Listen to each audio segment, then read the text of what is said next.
I recently came across a Joe Biden story, or at least a story about Joe Biden, talking about how the 2020 presidential candidate and former vice president is actually a progressive. According to the writer here, he is the only true progressive candidate. So, and this is an article by somebody named Jeffrey Sonnenfeld. And this is from Fortune.com. This person, the name sounds familiar, but I don't think I know who he is. But I mean, clearly he's just writing for like a typical mainstream publication. So it's kind of the usual stuff that you would expect from these kind of these kind of publications. So the title of the article is "Why Joe Biden is the Only True Progressive Candidate." So let's take a look here. So it says, as the beneficiary of simultaneous attacks by both President Donald Trump from the right and Representative Alexandria Ocasio-Cortez from the left, former Vice President Joe Biden could not have orchestrated it better. The good fortune of being caught in the crossfire of the polarized partisans defines Joe Biden for who he is, the real progressive, just as he claims. And this may explain why Biden, with his unique reach across constituencies, towers over rivals in the latest polls.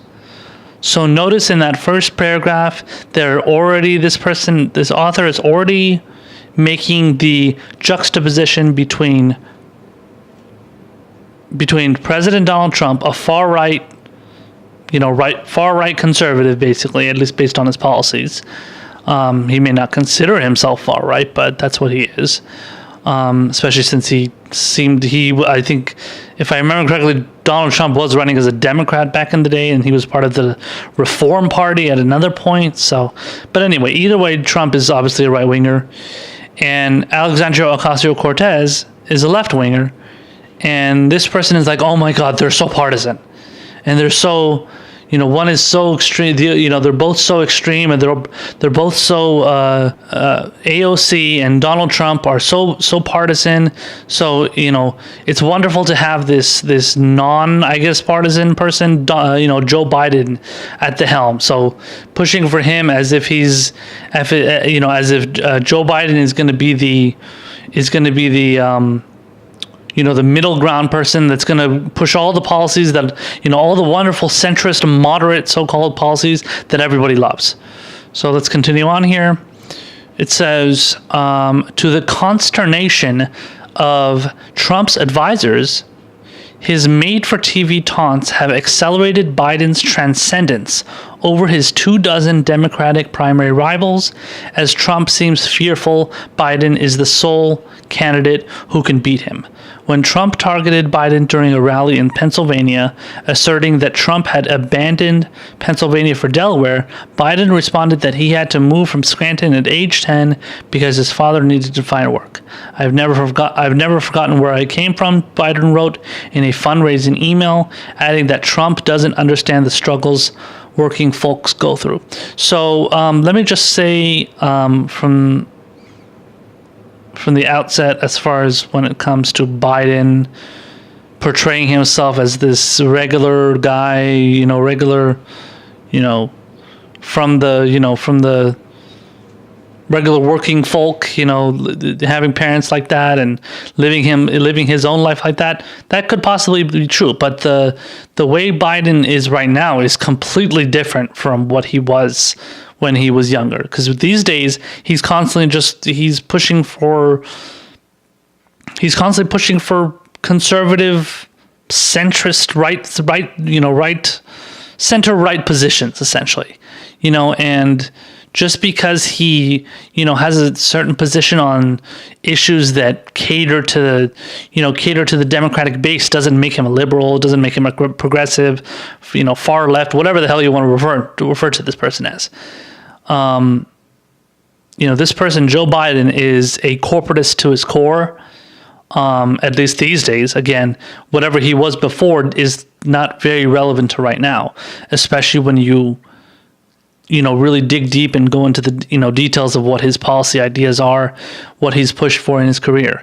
So this author is actually going to go into some details regarding Biden's political views. So let's keep on reading here. It says, days earlier, Ocasio-Cortez seemingly blasted Biden for being too centrist on climate change, charging, quote, "I will be damned if the same politicians who refused to act then are going to try to come back today and say we need to find a middle-of-the-road approach to save our lives." This 29-year-old freshman Democrat helped market the Green New Deal and celebrated helping to drive Amazon HQ2 with his 25,000 new jobs out of New York. She decried the $3 billion in tax incentives, insisting that money should be spent elsewhere, perhaps not realizing that such funds were not cash piles to Amazon, but rather projections of tax reductions in anticipated future revenues from Amazon. A survey of 700 voters in New York showed that more than a third of New Yorkers polled blamed her for this needed lost investment, with the so-called progressives behind her truly being the minority. So I don't know a lot about what I didn't do a lot of research when it came to the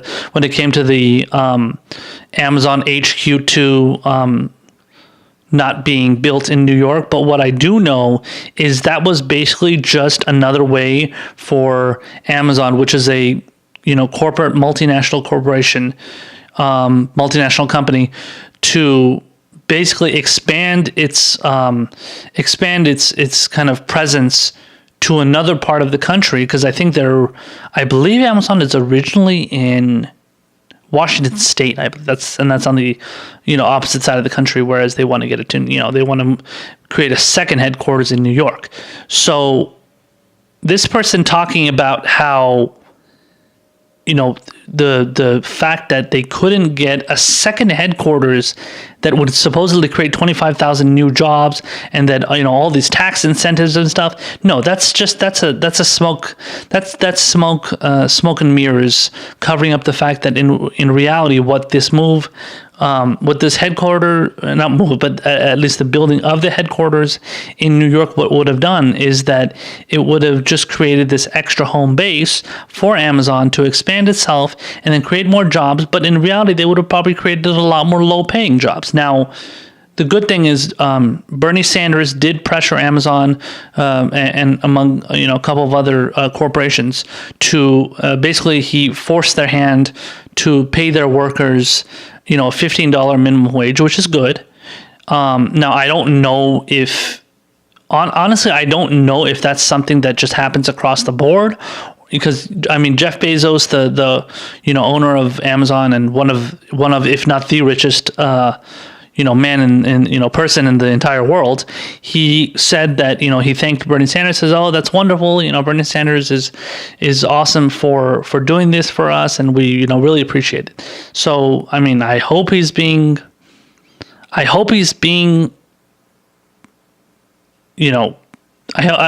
would think that Bezos is being sincere in what he said, but I don't really trust that all that much.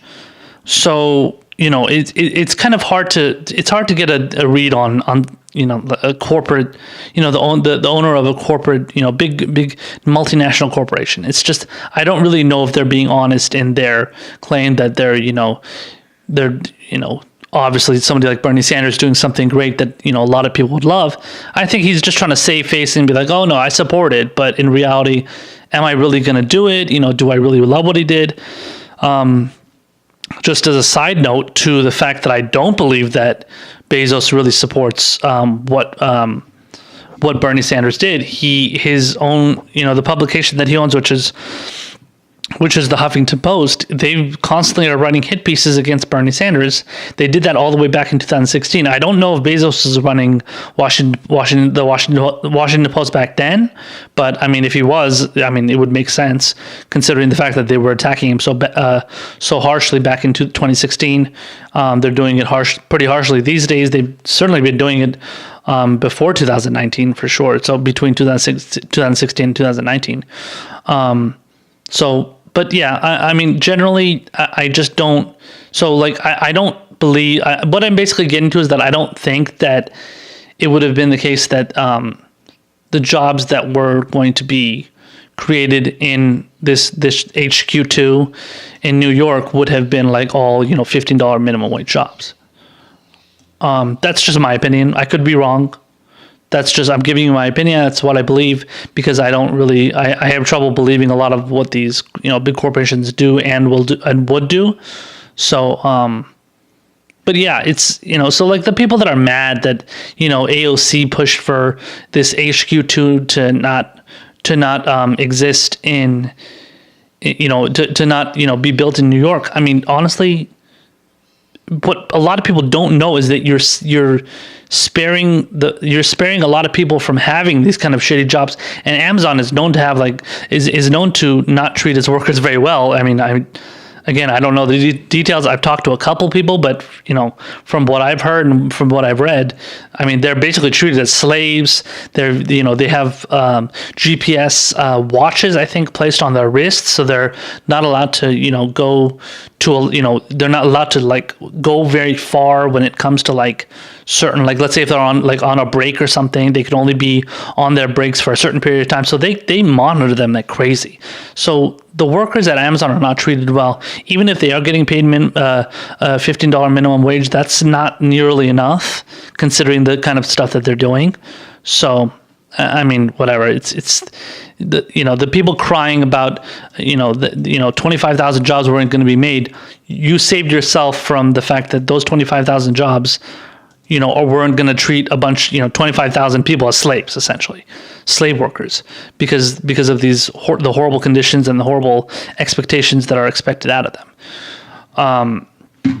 So, and whatever poll that they did and everything, I mean, I guess those polls could be right. It says that more than a third of the New Yorkers polled blamed AOC for this needed lost investment. So, I mean, what happened to the other 2/3? Do the other 2/3 agree with her or disagree with her?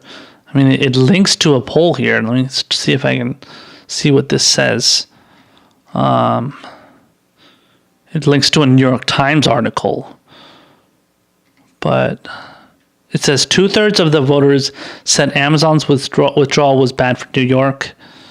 Let's see, 63% of Democrats and 56% of self-identified liberals said the cancellation was bad for New York. I mean, honestly, okay, whatever. You could be polling people and asking them their opinions, but honestly, if you dive into the details and see exactly what kind of jobs those are going to be, were they going to be good jobs, bad jobs? I mean, yeah, any job can be good, but at the same time, what's the point of a job? Like I said, if it's going to be a shitty job where they don't even pay decent or treat you decently, It says 38% of voters faulted the congresswoman, referring to AOC, for the deal's demise, identifying her as a villain. Local activists in Queens were labeled villains. By 30% of voters.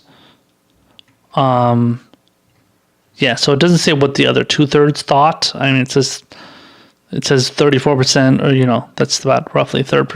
That's roughly a third. I don't know what the other 66% thought, but okay. Anyway, so I mean, whatever, man. I mean, if people are going to have opinions that they think AOC is at fault for this, and this was a wonderful idea to have this HQ2, you have to really dive into the details and get to know what what those jobs were going to be. So yeah, it's wonderful when you ask people just straight up, oh yeah, 25,000 jobs are not going to be there. Yeah, we're totally against that. We're totally against the fact that we're not able to get those jobs. But are they good jobs? Are they bad jobs? Are they going to treat you decently? Are they going to pay you well? You don't know that. So if you just ask people plainly without getting into specifics, of course they're going to, just go with the most likely answer that any other normal person would give. But, if you actually want to know the details of something, you have to give more details about that specific question and about that specific topic. And they didn't do that. And that's because they probably wanted to get a specific answer. They wanted to kind of do like a push poll and push for yeah, look at this. We're not going to get all these great Amazon jobs. So basically vouching and shilling in favor of Amazon, I think. I mean, whatever that survey was, I think they were shilling in favor of Amazon so that, they can put Amazon in a better light and pretend as if they're the victims when in reality they're fucking screwing over their own workers. So the next paragraph says here, New York Times columnist Bret Stephens suggested that Biden should welcome such attacks from Ocasio-Cortez, Bernie Sanders, Elizabeth Warren, and the voters supporting them.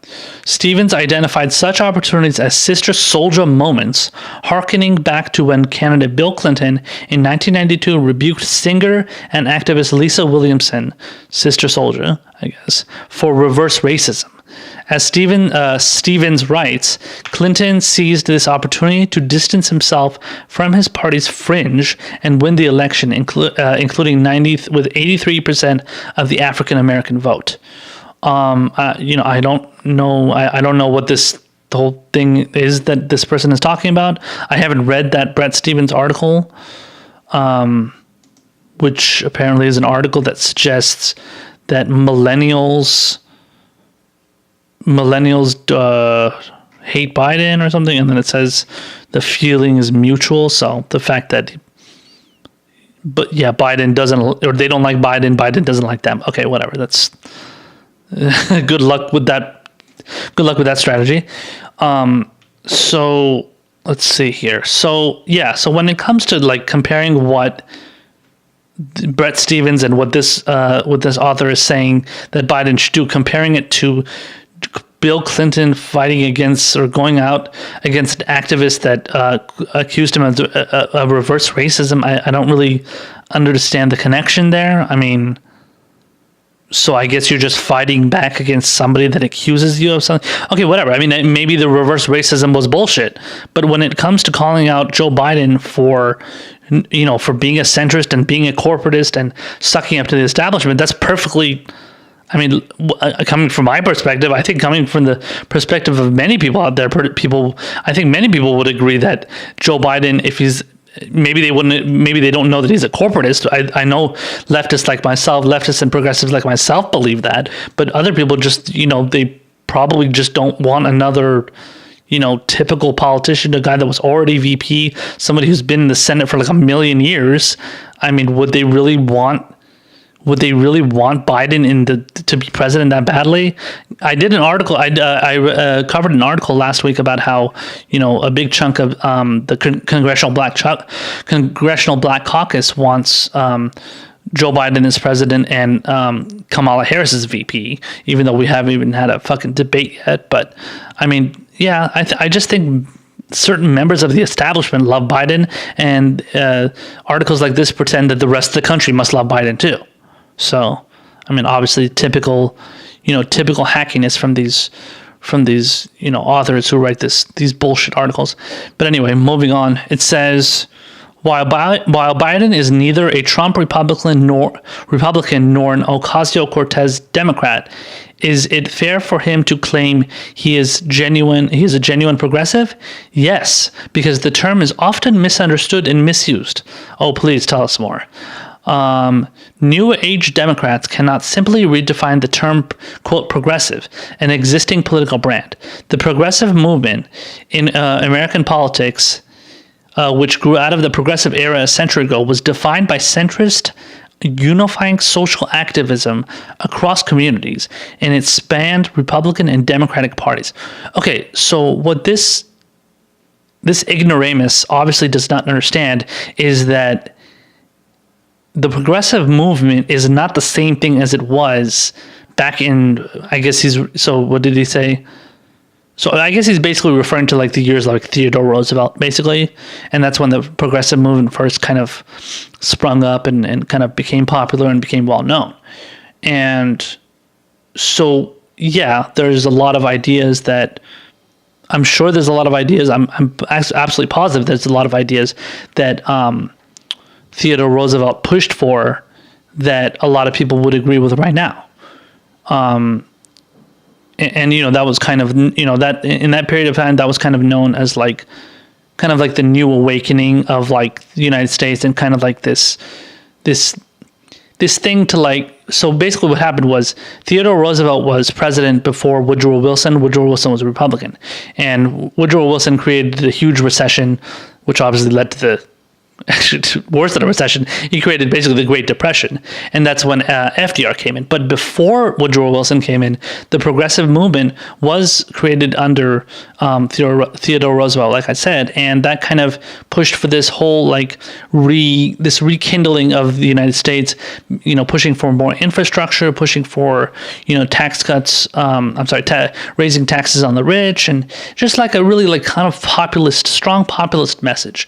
And yeah, a lot of that harkens back to, you know, a lot of that comes back to the days of today. So it kind of relates to a lot of people and what we believe today. So a lot of what us populist progressives believe, not what this idiot is talking about. This guy doesn't even know he's got his head so far up his ass, he doesn't even know what he's talking about. But in reality, what the progressive movement pushed for was a lot of things that we are pushing for. So this guy, what he is trying to do, he is trying to co-opt the progressive label. So that's another problem. He's trying to just like focus on these labels. Oh my God, progressive, you know, left, far left, you know, liberal, Democrat, Republican. These labels don't make sense, dude. It depends on what policies you're fighting for. He's going to mention a couple of the policies here. I'll get into that a little bit as well. But when it comes to the specific policies, a lot of the policies that Joe Biden pushed for were not good. This person just is cherry picking a bunch of stuff and trying to pretend like, oh, well, I found these 3 wonderful policies that Joe Biden did, and, you know, I'm going to show what a true progressive he is. Okay, so let's continue on here. It says, in examining Biden's record as a senator from 1973 to 2009, Biden was consistently ranked among the 25 most liberal senators and in the middle of the Democrats' ideological spectrum. His progressive initiatives have had a lasting impact. Biden promoted the first bills fighting climate change and supported clean energy investment, authored the Violence Against Women Act, triumphed over the NRA with an assault weapons ban, and provided the diplomatic skill to get the Affordable Care Act ratified. While he has been widely decried for his Judiciary Committee chairmanship of the Clarence Thomas hearings, Biden expressed regret for how Anita Hill's case against Thomas was handled. Okay, so let's go point by point here. So first of all, let me just say another point that I forgot to address in the last paragraph. This person says that being a progressive apparently involves you being in the center of your party's ideology and, you know, having centrist views and then bringing everybody together. That's not what progressivism is. What progressivism is pushing for policies, pushing for policies that are specifically progressive. I'm sorry, not only progressive, but are also populist. The policies that Joe Biden pushes for is not populist.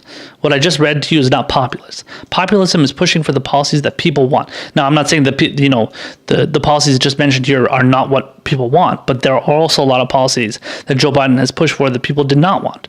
So let's get into this. So first of all, he says Joe Biden consistently ranked among the 25 most liberal senators. And in the middle of the Democrats' ideological spectrum. That, again, you're in the middle of the Democratic Party. That doesn't mean you're progressive. That just means, or liberal. That just means you're Democrat.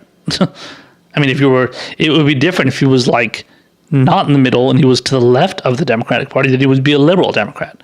So I guess you could say that. But I mean, in this case, obviously Biden is not liberal. And it's referencing some, I don't know, how it's referencing some article. It says, how liberal was Joe Biden? It's an article from the aforementioned Washington Post, which is just an analysis from Glenn Kessler, who's a fact checker. So, I mean, it's not really based on any kind of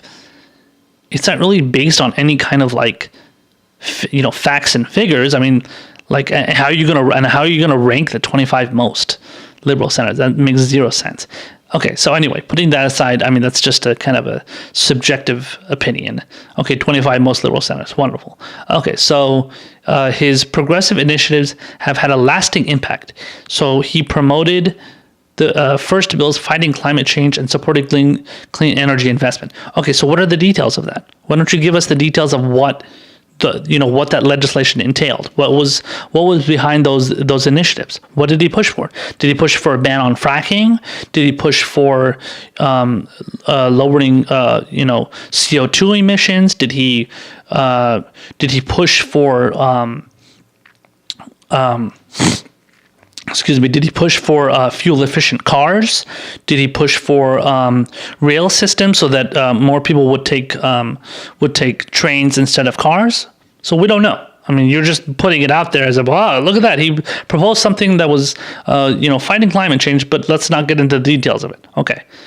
And then he says he authored the Violence Against Women Act. Okay, I mean, that's good, but I mean that doesn't automatically make you liberal, but okay, let's move on. It says he triumphed over the NRA with an assault weapons ban. Bernie Sanders pushed. He pushed for, or he co-sponsored an assault weapons ban 3 times. So he pushed for an assault weapons ban. According to this article, Joe Biden only did it once. Bernie Sanders did it 3 times. So is Bernie 3 times more progressive than Joe Biden? I would say so. But basically, according to this person, that's not the case. And he says he provided the diplomatic skill to get the Affordable Care Act. To get the Affordable Care Act ratified. So let me inform you guys. Apparently, to become a progressive, you need to have diplomatic skill. That's the job requirement. That's the requirement for being a progressive nowadays. You have to have diplomatic skill to push for a healthcare policy that was advocated for by the Heritage Foundation, by Richard Nixon back in the day, and put into law by Mitt Romney in Massachusetts, Republican Governor Mitt Romney. So apparently, pushing for a Republican healthcare bill that still keeps the insurance companies in power and maintains their stranglehold on our basically healthcare system. Apparently, that you're progressive if you push for something like that. I mean, this guy does not know anything about. He does not know anything about being a progressive. He's just throwing the label out there, and he's trying to co-opt it so he can shill for Joe Biden. And then in the last part, he says, while he has been widely decried for his Judiciary Committee chairmanship of the Clarence Thomas hearings, Biden expressed regret for how Anita Hill's case against Thomas was handled. Wow, he expressed regret, even though, when in reality, if you look at what Joe Biden said when he, for example, made his appearance on The View, and he actually contradicted himself in that interview on The View, in one of the segments and I covered it for you guys. I think it was 2 episodes ago, and I showed you guys how he contradicted himself, because he not only said that I apologize for how I treated her, but I don't think she was treated badly. Something along those lines. Like he basically said 1 second, she wasn't treated right, but then I think I was very fair with her. Like, so which one was it? And then this idiot is just putting it out there. He expressed regret, and then he links to a CNN article where he, apologizes to Anita Hill and whatever. In some way, I guess. But I don't know what it's linking. It seems to be linking to a CNN article here. It might have been the same one I used when I was covering it. It says, "To this day, I regret I couldn't come up with a way to get her the kind of hearing she deserved." Yeah. So I mean, listen, man. When it comes to how he handled the Anita Hill situation, it's not. I mean, there's definitely no consensus that he's totally sorry on that, especially when his own wife says everybody should move on. And then, like I said, when he made his appearance, for example, on The View, where he had a chance to give a perfectly straight answer, he danced around it and kind of walks that fine line and says, well, she was not treated right, but I don't think I did anything wrong. So he didn't want to take any responsibility for it. And I should also note that Anita Hill actually did not, she said something to the effect that she did not really receive an apology from Biden because they spoke on the phone. Biden mentioned that in the interview that he had with The View, and he said that he spoke to her, and then, he's happy that she took his call. But according to her, he didn't even apologize, and then she didn't consider his whatever he said as an apology or as really being sincere, and she was hoping that a lot more action would be taken on these kind of matters when it comes to like dealing with witnesses who. Or people that accuse somebody of sexual harassment or sexual assault, and especially when it comes to these figures like regarding situations like Supreme Court nominees and stuff. But Anita Hill is not happy with the way Joe Biden treated her still to this day, regardless of his so-called apology. So she's not even happy with that. So I don't know what this guy's talking about, as usual. And then it says, so he continues here, he says, progress through common ground is real progressivism. And most importantly, Biden knows how to bring disparate parties together to achieve progress. In 2011, President Barack Obama and Senator Mitch McConnell were in a stalemate over debt financing with the government approaching default. Just as Treasury Secretary Timothy Geithner prepared for the certain market crash to follow from the breakdown, Biden was called in to triumphantly negotiate the deal. Okay, so again, the details of that story the details of that story is, I'm sure, a lot more complicated. I'm sure it's a lot more complicated than what people are, or at least what this person is trying to detail. Or trying to put out there. I mean, honestly, knowing Biden. So the link to that describes what happened here it's a Politico article. It says, let's see, Timothy Geithner met with them, and then It says something along the lines of Joe Biden meeting with Speaker John Boehner back, who was Speaker at the time. And then he also met with Mitch McConnell, and they made their last play. We had tried everything, and everything fell apart. And then Boehner called the president. And then they congratulated each other. Okay, so it's not getting into the detail of what exactly was negotiated and what was, what details were actually made.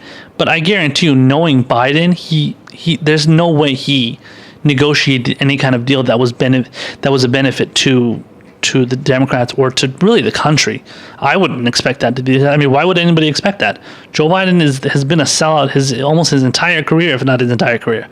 And, whatever upbringing he has is irrelevant. Like I said before, it's irrelevant to what he does right now or what he says right now or what he advocates for. Because at the end of the day, he's still going to buckle to whatever corporatist and, establishment pressure he gets.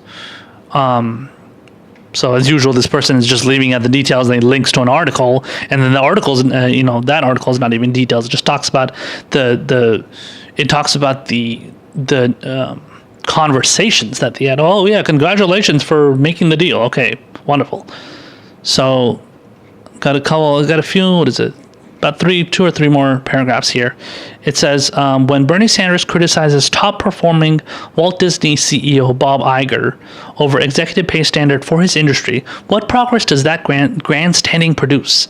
And when media darling Ocasio-Cortez drives away coveted jobs and prestige from her own district, what does that accomplish except more personal media attention? See, this is the typical narrative that you see from these. I've definitely seen it from a lot of Democratic loyalists. So, even the people that claim they love Ocasio-Cortez and they claim to love women of color who are in the Democratic Party. In reality, they can't stand them. And they can't stand the fact that Ocasio-Cortez has the balls to push for something like this, even though, oh my God, the Amazon HQ2 is so popular and all the liberals and Democrats wanted it. Okay, yeah, quoting your stupid fucking survey or poll, whatever you're referring to there. So so this person is trying to talk about how. So this person, this author, is trying to talk about how Alexandria Ocasio-Cortez and Bernie Sanders, what they're the stuff that they're pushing for, is, it's just grandstanding. They're not getting to any. They're not getting into any actual. They're not doing anything that people actually want or are advocating for. It's just something that they want to do just to just get their name, bigger and kind of just, get kind of up their own status. Essentially, that's the claim that's being made here by this guy. And let's see. So yeah, because he's referring to the Walt Disney. It says that when Bernie Sanders criticizes top performing Walt Disney CEO Bob Iger over executive pay standard for his industry. So when Ocasio-Cortez says that, she says that, for example, obviously, like I said before, as I was discussing before, she pushed for the Amazon HQ2 not to basically be in New York, not to have its headquarters in New York. Obviously this guy's pissed off about that, and they're pushing for all these polls to get people's so-called opinions, and then saying like, oh, what do you think about that?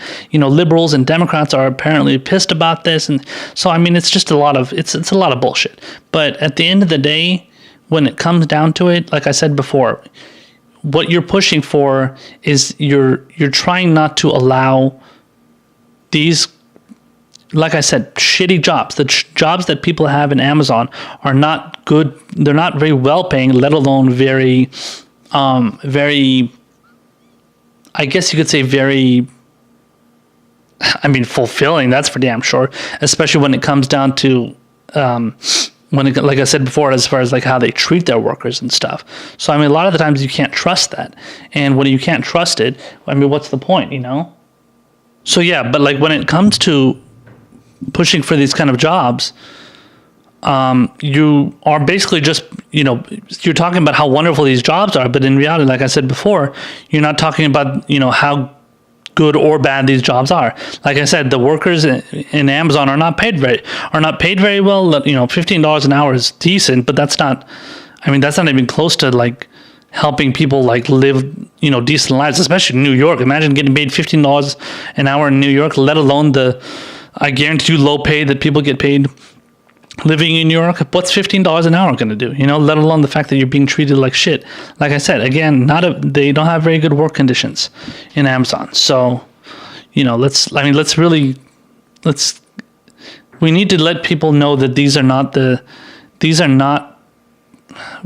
working conditions that people need, that people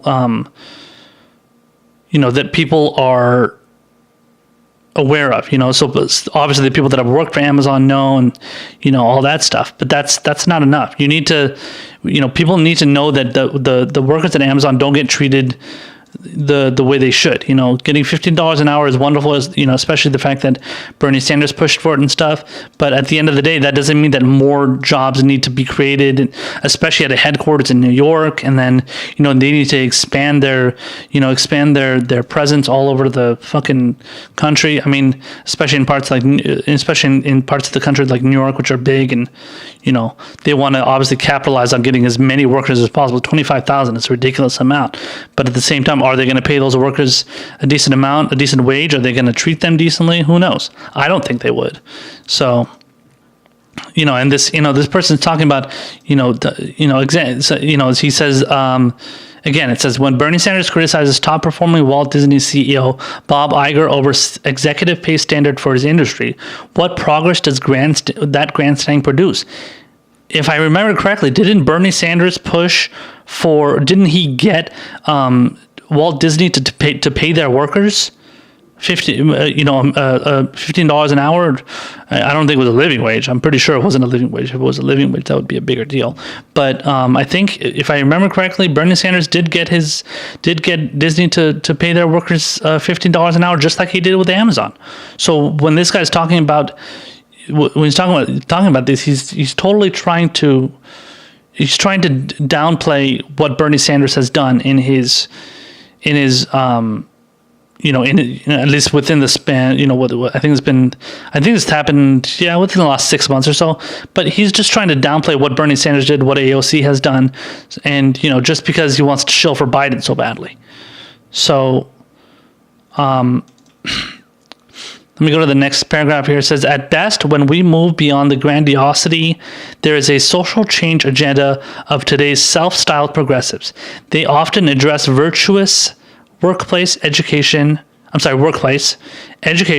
healthcare, and income disparity concerns, but then indiscriminately finger corporations and governments as villains over larger structural issues in society. This parallels the early 20th century institutional attacks by Eugene V. Debs, a proud socialist. The early 20th century institutional attacks. So it says this parallels the early 20th century institutional attacks by Eugene V. Debs, a proud socialist, not a progressive. Trump's base also channels anti-institutional themes laced with racism, isolationism, anti-Northeast, and anti-intellectualism in what echoes Millard Fillmore's xenophobic know-nothing political party and the agrarian populism of Georgia's Tom Watson at that same period. Again, this guy is trying to claim that Bernie Sanders and Alexandria Ocasio-Cortez are just like Trump, just because they're, and then Eugene V. Debs are just like Trump, just because they agree on some issues. I mean, what an idiot this guy is. He's making absolutely no sense, and he's trying to make all these links and pretend like all these people are the same because, I don't know, he says so. It's literally based on nothing. I mean, he's just pulling it, again, he's pulling it out of his ass. And he says, and the part he says about, it says, so referring to self-styled progressives, they often address virtuous workplace, education, healthcare, and income disparity concerns, but then they indiscriminately finger corporations and government as villains. Yeah, that's because the corporations are screwing over the people. The government is screwing over the person. So who else is the villains? If corporations are not the villains, then what do they do? Are they all of a sudden the corporations are the victims? The corporations that are making millions and millions of dollars? Like I said before, what's his name? Jeff Bezos being the richest man in the world, running a ridiculously huge multinational corporation that just recently started paying maybe some, I guarantee it's not, like I said, I don't think it's all of his workers, but some or most of his workers just started at $15 an hour. I mean, he's a fucking victim now? So Jeff Bezos is a victim because why? Because you decided that, because they're getting called out for their, because they're so, because they're getting attacked by specific politicians, all of a sudden Jeff Bezos is the victim. So yeah, okay, if you're going to use that logic, then anybody that gets attacked for anything bad that they do, they're a victim because they're getting attacked. But if they're getting attacked for shit that they shouldn't be doing, then that's the point. They're a victim for a good reason. They should be the victim of those attacks. And the same thing with government. We call our government officials for doing things that they shouldn't be doing. And, if you can't stand that, then then you're just saying that, okay, then what? So the government does everything right then? I don't understand. So corporations are right, government's right. So are they ever wrong? I mean, this person 1 second thinks that government is right, one second thinks government is wrong. But he just bases it on issues that benefit only the most wealthy and the corporations, anything that's going to help the establishment, basically. And as you know, while the people that are at the bottom suffering just keep letting them suffer and fight for scraps basically. So in the last paragraph here it says authentic 20th century progressives by contrast were centrist reformers and included moderate Democrats and forward-looking Republicans like Wisconsin Senator Robert La Follette and Democrats like Montana Senator Burton K. Wheeler. I have no idea who those people are. They were running mates as president and vice president candidates nominated at the Progressive Party's first national convention in 1924. Notice this guy doesn't bring up Theodore Roosevelt. That's so strange. Theodore Roosevelt was a Republican, but he was a progressive. This was back when the Republican Party wasn't fucking right wing as hell. It says, as progressives, they transcended party differences to champion the construction of highways and bridges while protecting forests, cleaning up pollution from cities, improving unsafe workplaces with efficient factories and scientific management, and celebrating technological investors. This was done while also welcoming new immigrants,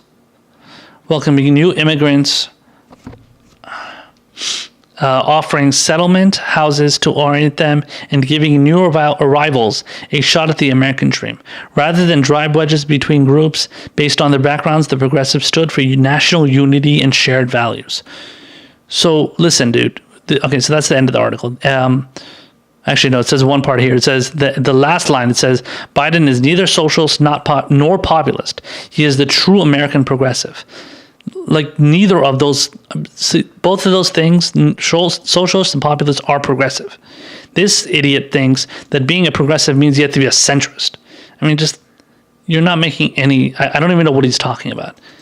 The guy is totally clueless on what being a progressive is, or he's just trying to like grift off of like that label and just like reinvent it for himself in his effort to pretend that Joe Biden is a progressive, because he's got some sort of agenda to help Joe Biden. So, because he wants to help him so badly to become president, I guess. So yeah, I mean, at the end of the day, all the things that this person is saying that the progressives back, when the Progressive Party or whatever existed and people were like true progressives, like I was talking about Theodore Roosevelt and stuff, this person's not mentioning Theodore Roosevelt, but I am. But when talking about that kind of stuff, those are the issues that people like Bernie Sanders and Alexandria Ocasio-Cortez are pushing for. They are pushing for improving unsafe workplaces. They're pushing for cleaning up pollution from cities, building bridges and highways, improving infrastructure, construction, pushing for scientific management. So obviously improving, like for example, like stem cell research and stuff like that. Like they're pushing for that kind of stuff. Celebrating technological investors. Now, when it comes to technological investors, you can say like, okay, well, when it comes to companies in like Silicon Valley and stuff, yeah, it would make sense if Bernie Sanders is not pushing for stuff like that, because at the end of the day, those are the companies, those Silicon Valley companies are big. A lot of them are big corporations. And those are the corporations that are going to be, basically pushing for more tax cuts. They're going to be pushing for, and that means tax cuts for the rich. They're going to be pushing for less regulations on their industries and stuff. So, yeah, I mean, you can't really expect Bernie Sanders to go out there and talk about how wonderful Silicon Valley is. Now, if Silicon Valley is doing something good, I'm sure he's going to give credit for their efforts. I would too, but I mean, if they're going out there and pushing for the same thing that all the other multinational corporations want, then sorry, I can't support that. That's what progressives do. So if this, obviously this guy doesn't know that. The rest of the country that is progressive, the people out there that are progressive know that. So, I mean, stop trying to grift off of our labels and trying to make it as if it's part of your own, because it's not. Okay, that's what we have.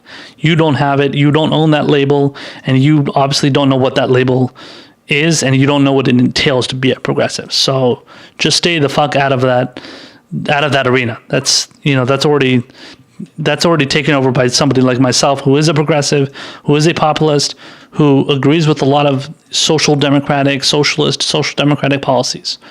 So this guy is he's an establishment shill, and he's just a suck up to Joe Biden, apparently.